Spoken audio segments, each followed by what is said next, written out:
Allah jalla wa ala anatuambia ndani ya Qur'an katika surati Mudaththir aya 35, kullu nafsin bima kasabat rahina, kila nafsi, kila mtu rehani yake yatakuwa ni yale aliyoyachuma mwenyewe, matendo yake ndiyo rehani yake, imma yawe ni ya kheri ya kumwokoa au yawe ni ya shari ya kumwangamiza. Lakini Allah jalla wa ala akasema vile vile katika surati Maryam aya 95, wa kulluhum atihi yawmal qiyamati farda, watu wote kila mmoja atarejea kwa Mola wake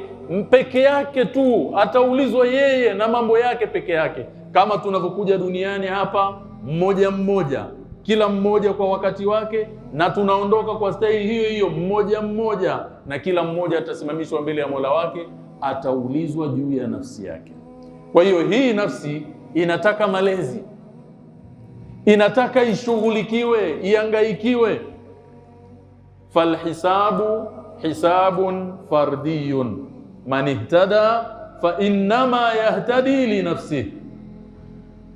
atakayeongoka basi uongofu ule unamfaa yeye, wa man dhalla fa innama yadhillu alaiha, na atakayeamua kupotea, upotevu utamuumiza yeye mwenyewe.